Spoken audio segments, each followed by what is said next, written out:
오늘도 하나님의 크신 은총이 우리와 함께 하시기를 주 이름으로 축복합니다. 우리 함께 반갑게 인사를 나누도록 하겠습니다.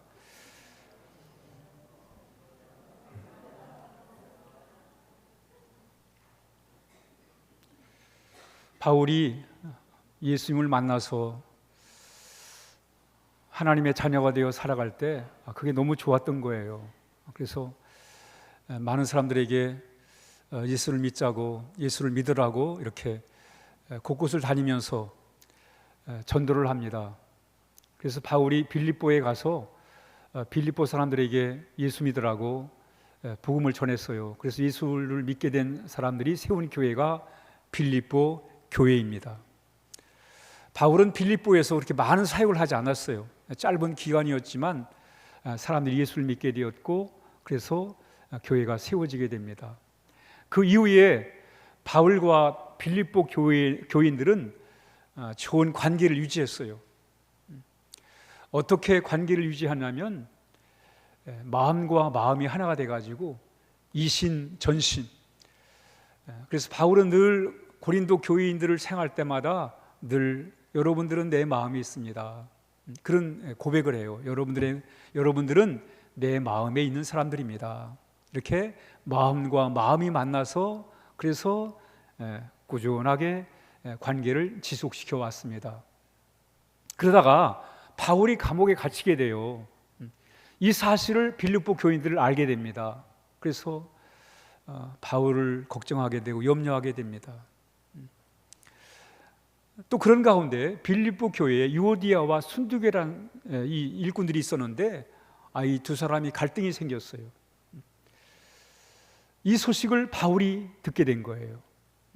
그래서 바울이 또 빌립보 교회에 걱정거리가 생겨가지고 빌립보 교인들은 감옥에 갇힌 바울을 걱정하고, 바울은 지금 하나 되지 못한 빌립보 교회를 위해 기도하는 가운데 편지를 쓰게 됩니다. 그게 오늘 본문의 말씀이 되겠습니다. 오늘 바울이 빌립보 교인들에게 뭐라고 편지를 쓰는지 한번 같이 살펴보도록 하겠습니다. 그럼 먼저 우리 4장 2절을 한번 같이 읽습니다. 시작. 내가 유오디아를 권하고 순두계를 권하노니 주 안에서 같은 마음을 품어라 그래. 오늘 바울이 빌립보 교회의 일꾼인 유오디아와 순두계에게 간절한 마음으로 권면을 해요. 그 권면의 내용이 뭐냐면 예수 안에서 같은 마음을 품으라는 거예요. 마음을 같이 해라, 마음을 하나로 모아라, 이렇게 말씀을 하고 있습니다. 이 빌립보 교회는 유오디아와 순두계가 이렇게 마음이 갈라짐으로 인해 가지고 말이 많아졌어요.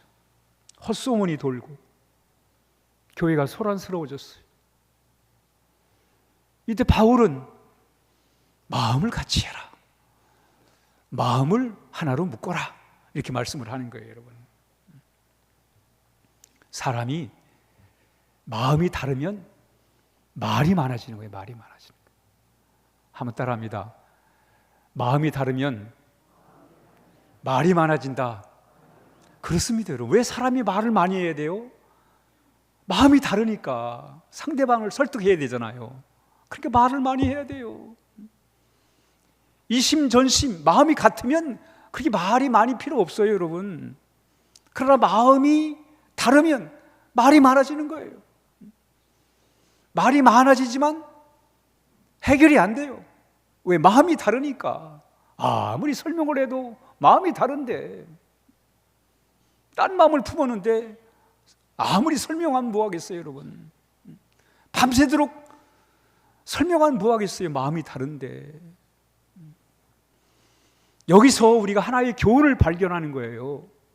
그 교훈이 뭐냐면, 한번 따라합니다. 말이 아니라 마음으로 살자. 말이 아니라 마음으로 살자. 그렇습니다, 여러분. 말도 필요하지요. 말도 중요해요. 그러나 말보다 더 중요한 게 뭐예요? 마음이에요, 마음. 근데 우리는 마음으로 살지 않고 말로 살려고 해요, 말로. 그러니까 말은 많아지고 소리는 높아지고 말을 하면 할수록 갈등은 더 심화되고,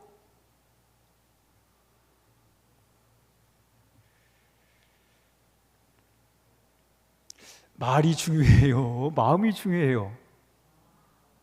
예? 정말입니까? 정말 말보다 마음이 중요해요? 진짜예요? 느끼십니까? 예수님이 이런 비유를 해요.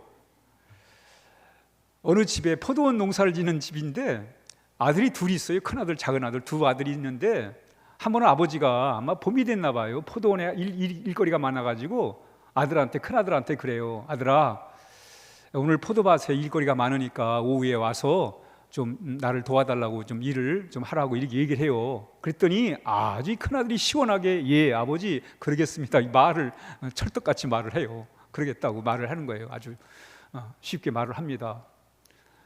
큰아들만 가지고 안 될 것 같아가지고 둘째 아들한테 또 얘기를 해요. 아들아, 오후에 우리 포도원에 일거리가 많으니까 와서 좀 일을 해라. 그랬더니 이 아들이 못하겠어요, 못해요, 이렇게 얘기를 한 거예요, 말로. 그리고 났는데 오후가 되는데 철떡같이 예라고 대답했던 큰아들은 안 보이는 거예요. 근데 못 오겠다고 말했던 둘째 아들이 나타났어요. 예수님이 그래요. 이 두 아들, 큰아들과 둘째 아들, 이 두 아들 중에 진짜 아버지의 마음에 들게 한 아들이 누구냐, 아버지의 마음을 이해한 아들이 누구냐 이렇게 물어요. 아버지의 마음을 이해한 아들이 큰아들이에요, 작은 아들이에요? 예? 큰아들이라고요? 작은 아들이에요? 그렇죠. 큰아들은 말은 철떡같이 했는데 오지 않았어요. 아버지를 도우려고 그런 마음이 없었어요. 둘째 아들은 말은 지금 상황은 노라고 얘기했는데 안 된다고 했는데 가만히 생각하니까 아버지가 혼자 일할 생각을 하니까 너무나 마음이 안 좋은, 불편한 거예요. 그래서 그 불편한 마음을 가지고 아버지한테 와서 아버지를 도왔다는 얘기예요. 오늘 이 큰아들과 둘째 아들의 모습을 보면서 세상을 살아가는 데는 두 종류의 방법이 있습니다. 하나는 말을 철떡같이 하는, 말은 잘하는 게, 말 잘하는 게 입으로 사는 사람이 입으로 사는 사람. 또 하나는 마음으로 사는 사람이 마음으로. 둘째 아들은 말은 그렇게 했지만 아버지를 생각하니까, 아버지가 혼자 그 땅빛에서 일할 걸 생각하니까 그건 그 마음이 편하지 않았습니다. 그래서 아버지의 마음을 이해하고 비록 말은 못 간다고 했지만 그 마음, 아버지의 마음을 이해하고 왔다는 거예요. 이 둘째 아들은 마음으로 사는 게 마음, 말로 사는 게 아니라 마음으로 사는 게 마음으로 사는 거예요. 오늘 우리 사회를 보면 사람들은 다 말로 살아요. 말로 살아. 마음은 없는데 말은 기가 막히게 말을 해요. 아주. 또 방송국에서는 말 잘하는 사람들을 불러다가 시켜놓고 말을 하게 하는 거예요. 그래서 돈벌이를 하는 거예요. 그러니까 온갖 거짓과 속임수의 말들을 하는 거예요, 여러분. 왜? 말로 사는 사람들이니까. 마음은 없는데 말로 하는 거예요, 말로 하는 거예요. 말로. 오늘 우리 사회를 보세요, 여러분. 그 말들을 만들어내가지고 온 나라가, 언론이, 국회의원들이, 그 배웠다는 사람들이, 재판장들이 그 거짓된 말과 속임수에 놀아나가지고 휘둘리고 말이에요. 온 나라가 온통 어지럽잖아요, 여러분. 그걸 보면서 야, 사람이 말로만 살 것이 아니구나. 진짜 마음으로 살아야지. 오늘 사도 바울이 그러는 거예요. 말로 살지 말고 마음으로 살아라. 유디아와 순리교에게 말로만 살지 말고 마음으로 좀 살아라. 마음으로 살아라.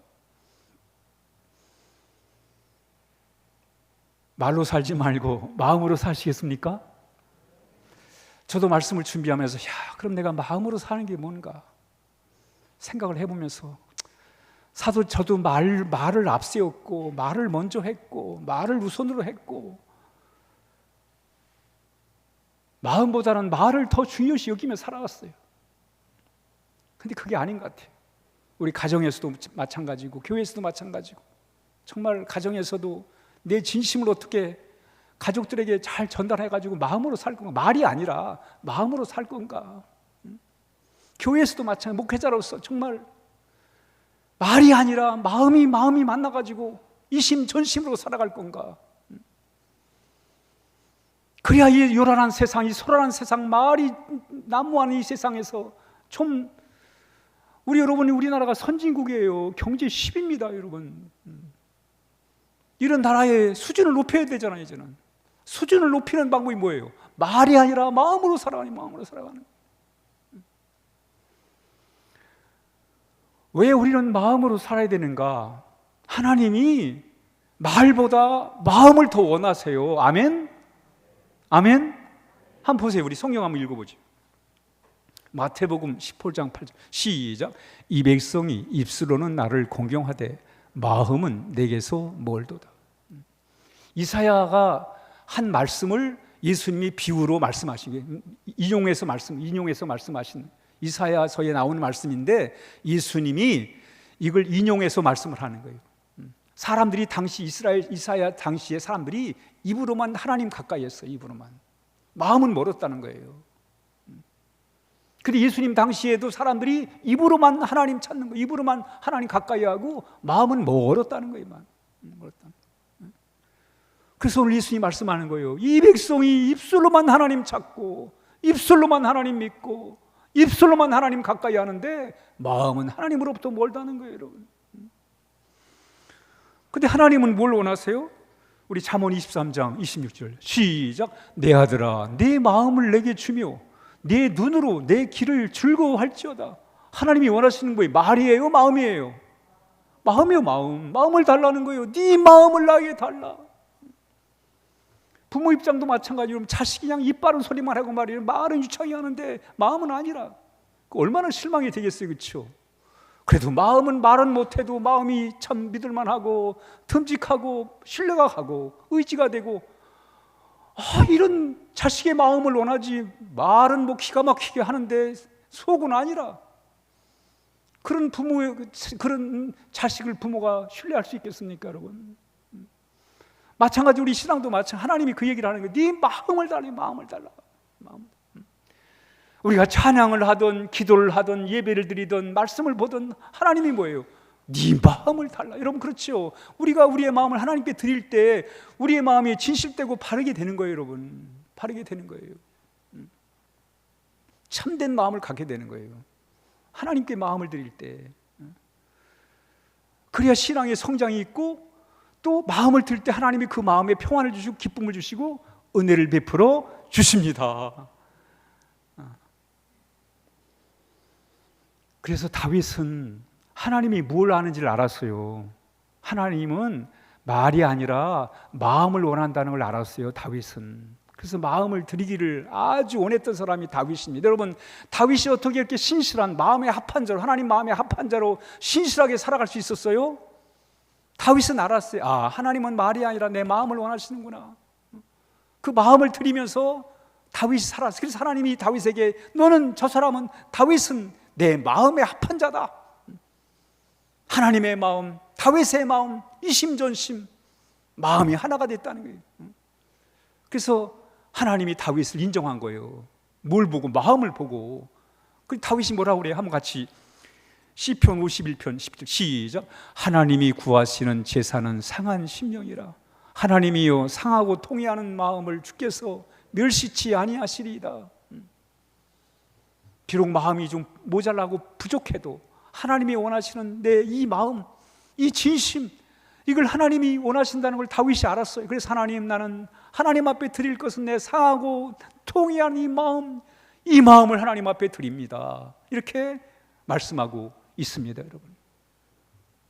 오늘같이 말이 오염이 되어버리는 이 세상을 살아가면서 그저 오염된 말 속에 귀를 기울이고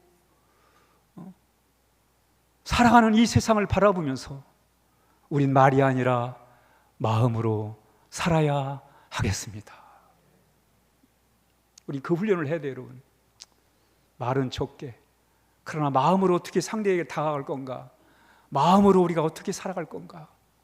물론 힘든 일은 쉬운 일은 아니겠죠, 그렇죠? 그러나 분명한 원칙, 말보다 마음이 더 먼저다, 마음이 더 중요한 거다 라고 하는 우리가 믿음을 가지고 나갈 때 하나님 반드시 우리를 도와주실 것입니다. 그래서 말로 사는 세상이 아니라, 이 나라가 아니라 정말 마음과 마음이 만나는 세상이 되도록 우리가 함께 기도해야 하겠습니다. 둘째, 우리 빌립보서 4장 4절 시작. 주 안에서 항상 기뻐하라. 내가 다시 말하노니 기뻐하라. 여러분, 말이 아니라 마음으로 사는 사람은 늘 마음의 기쁨을 갖고 살아가는 거예요. 한번 따라합니다. 기쁜 마음으로 살자. 기쁜 마음으로 살자. 여러분, 기쁜 마음으로 살아야 서로가 서로에게 에너지가 되는 거예요, 여러분. 그렇죠? 서로가 서로에게 힘이 될 때가 언제예요? 기쁨을 가지고 살아갈 때. 기쁨과 기쁨이 만나면 두 배의 기쁨이 되는 거예요. 그래서 말이 아니라 마음으로 살아가는 사람들은 그 마음에 기쁨을 가지고 살아가는 사람들이에요. 여러분, 오늘 지금 현실적으로는 바울은 자신이 참 개척하고 세운 빌립보 교회가 이런 어려움을 겪고 있어요. 우울할 수밖에 없지요. 또 빌립보 교인들의 입장에서는 자신을 참 이렇게 지도해주고 말씀으로 참 가르쳐주는 사도 바울이 감옥에 갇혀 있단 말이죠. 우울한 상황이에요. 근데 바울이 지금 감옥에서 얘기하는 거예요. 주 안에서 기뻐해라. 내가 다시 말하노니 기뻐해라. 기쁨의 마음을 가지고 이렇게 살아가는 것을 말씀하고 있습니다. 밝은 마음을 가니, 밝은 마음. 밝은 마음을 가는 게, 마음으로 사는 사람들은 바로 밝은 마음을 가지고 살아야 될 것을 말씀하고 있습니다. 그래서 바울이 예수님께서 그런 말씀을 해요. 우리 요한복음 16:22 시작. 지금은 너희가 근심하나 내가 다시 너희를 보리니 너희의 마음이 기쁠 것이요 너희의 기쁨을 빼앗을 자가 없으리라. 앞으로 예수님이 고난당해가지고 이 십자가에서 참 고난을 당할 걸 제자들이 알아버려가지고, 그래서 그들이 걱정을, 근심을 하는 거예요. 그때 예수님이 그런 상황이, 지금 기뻐할 상황이 아니잖아요. 그런데도 우리 예수님은 제자들에게 기뻐하라는 거예요. 너의 마음이 기뻐할 것이고 너의 기쁨을 빼앗을 자가 없다, 이렇게 말씀하고 있습니다. 여러분, 말이 아니라 마음으로 사는 사람들은 늘 마음에 기쁨을 담고 기쁨을 가지고 살아가는 사람이 되는 것입니다. 그런데 정말 마음에 늘 기쁨을 가지고 살아갔던 사람이 누구냐면 다윗이 다윗이 이렇게 그가 고백합니다. 우리 시편 16편 9절 시작.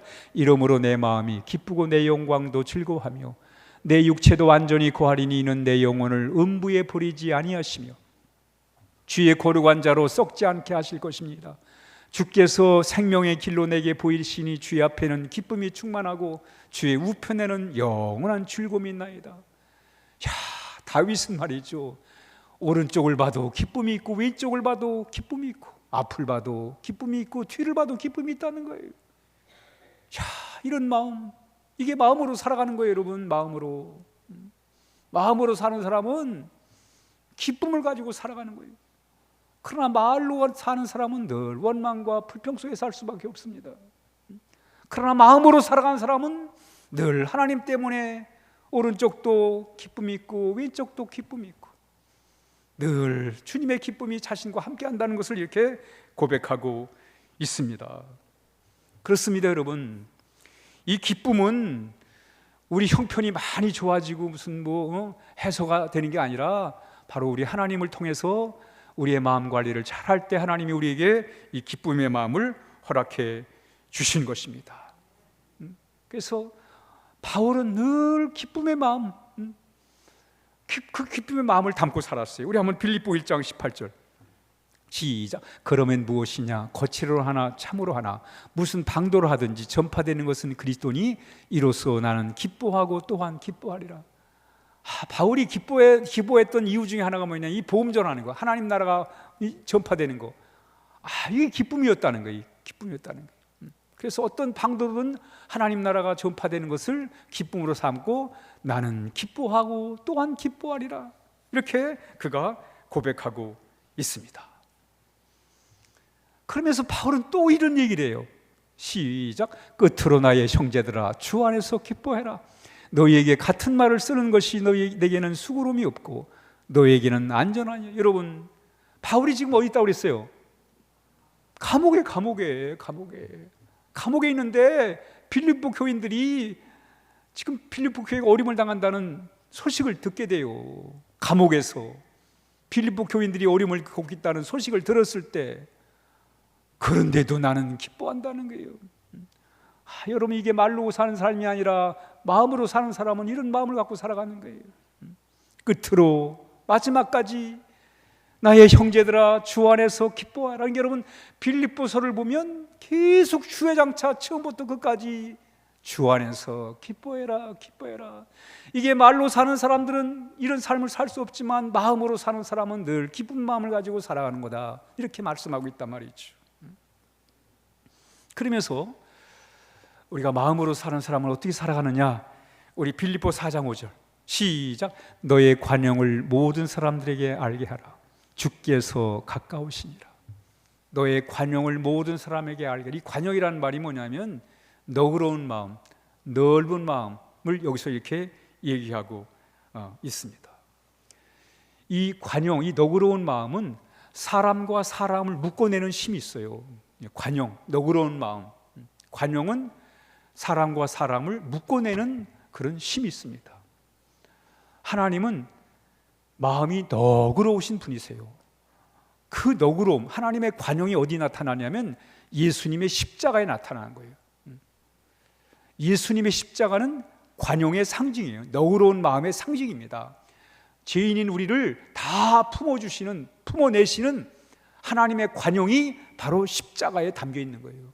그래서 우리는 십자가 앞에 누구라도 다 십자가 앞에서 예수님 용서를 경험할 수 있고 하나님의 자녀가 될 수 있고 하나님의 은혜를 경험할 수가 있는 것입니다. 그 십자가의 관용을 통해 우리가 새로운 삶을 살아갈 수 있는 동기를 얻게 되는 거예요. 누구라도 새롭게 살아갈 수 있어요. 그 십자가 앞에서. 왜? 그 십자가 누구나 다 품어주기 때문에. 어떤 죄인이라 할지라도 다 그 십자가는 다 품어주기 때문에 바로 우리는 그 속에서 새로운 삶을 살아갈 수가 있습니다. 그러면서 관용의 삶을 살았던 사람이 아브라함이 그런 얘기를 해요. 한번 읽습니다. 시작. 아브라함이 롯에게 이르되 우리는 한 친족이라 나나 네나 내 목자나 서로 다투게 하지 말자. 지금 아브라함이 누구에게 말하는 거예요? 조카 롯에게 말하는 거예요. 왜 이런 말을 하냐면 이제 가나안 땅에 와서 아브라함과 롯이 이제 각자 이제 식구들도 많이 늘어났고 재산도 많이 늘어났어요. 그래서 대가족이 됐는데 아브라함과 롯은 사이는 뭐 그래도 괜찮았는데 그 가족들 사이에서 그 일하는 사람들 사이에서 갈등이 생긴 거예요. 더 이상 같이 함께 살아갈 수가 없어요.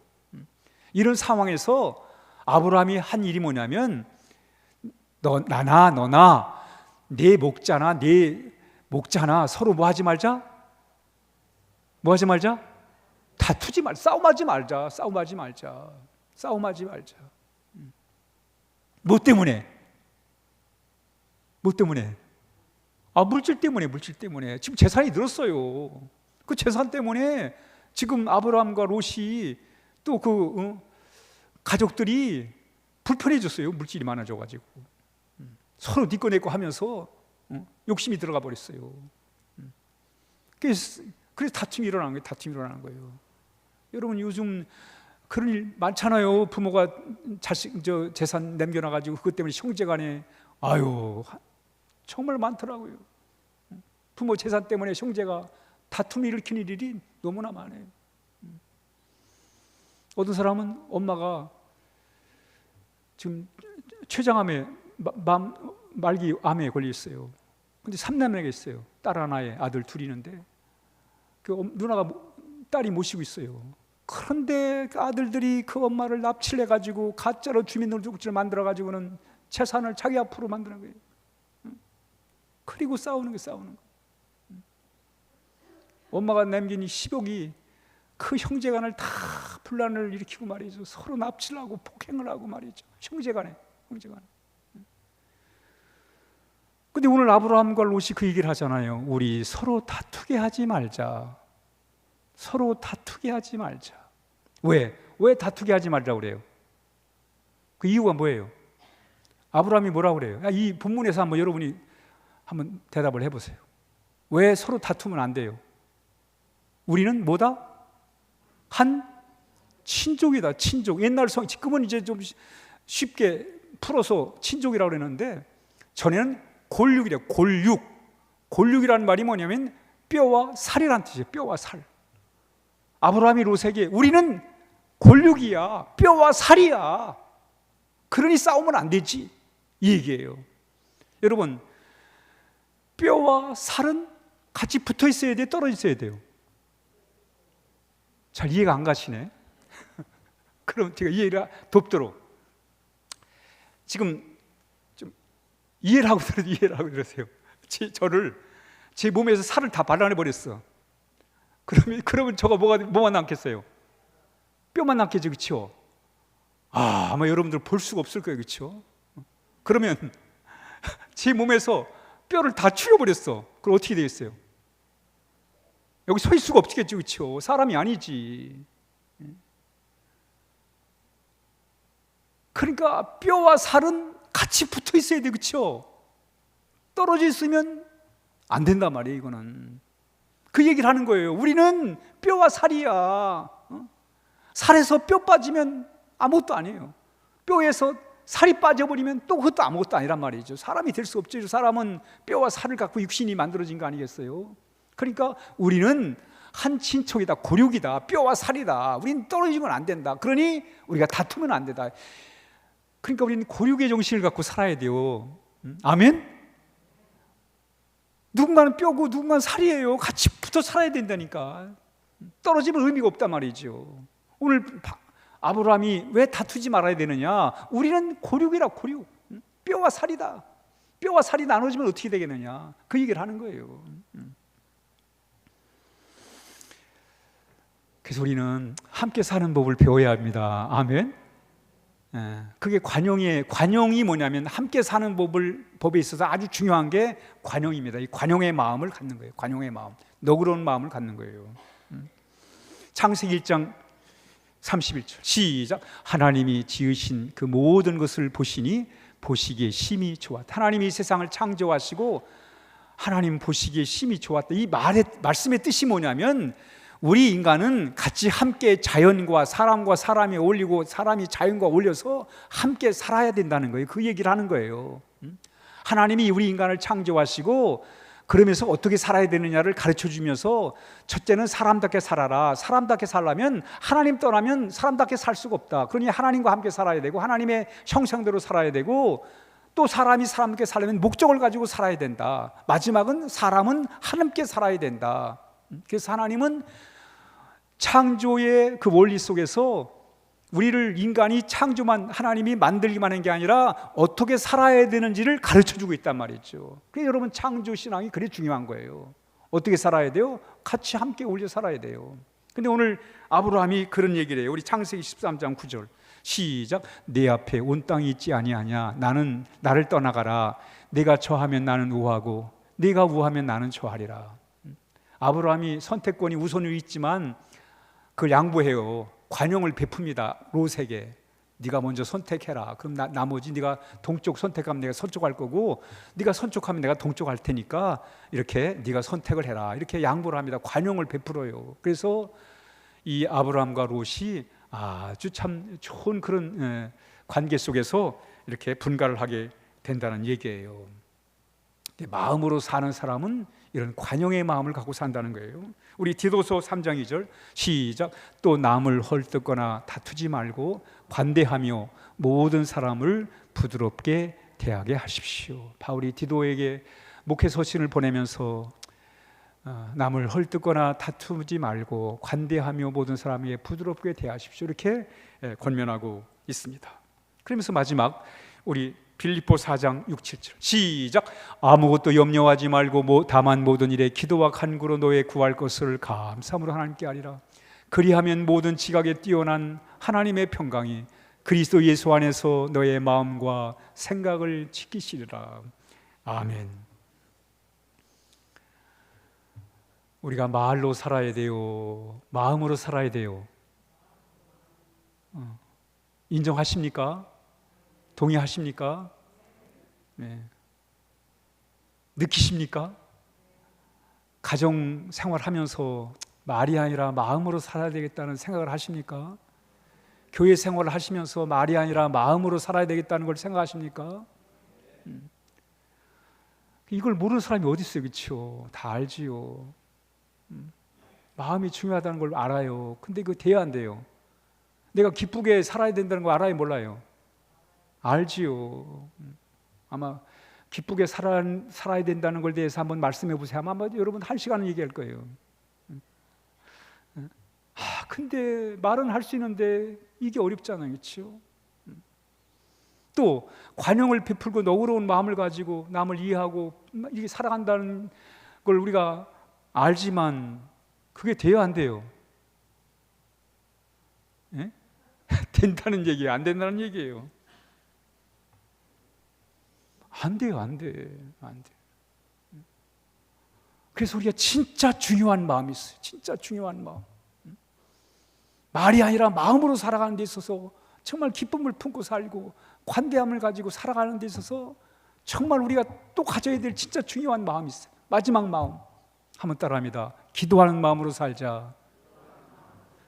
기도하는 마음으로 살자. 그렇습니다. 우리 하나님 도움 안 받으면 안 돼요. 또 말이야 잘하겠지. 말이야. 하나님 도움 받으면 안 됩니다. 도움 없이는 안 되는 거예요.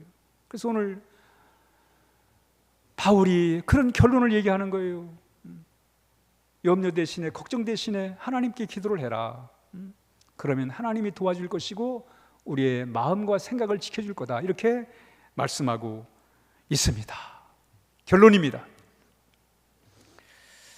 읽습니다. 시작. 말이 아니라 마음으로 살자. 어떻게? 1번 시작. 기쁜 마음으로 살자. 2번 시작. 관용의 마음으로 살자. 3번째 시작. 기도하는 마음으로 살자. 그래서 이 소란한 요란한 세상을 좀 더 마음과 마음이 만나 삶으로 인해 가지고 더 우리의 삶이 더 윤택해지고 더 부드러워지고 더 복되고 더 사람이 더 행복하게 살아가는 그런 사회를, 그런 공동체를 만들어가야 하겠습니다. 기도하겠습니다.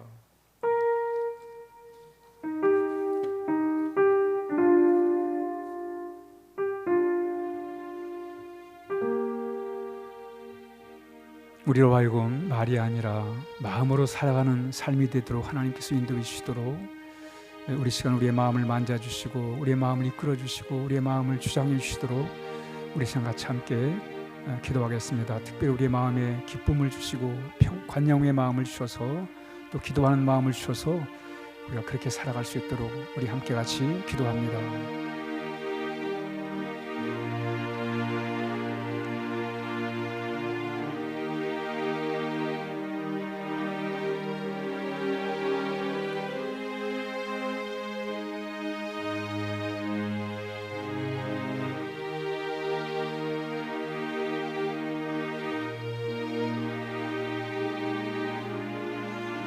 하나님 아버지, 우리가 택한 받은 하나님의 자녀로서 말이 아니라 마음으로 살게 하여 주시옵소서.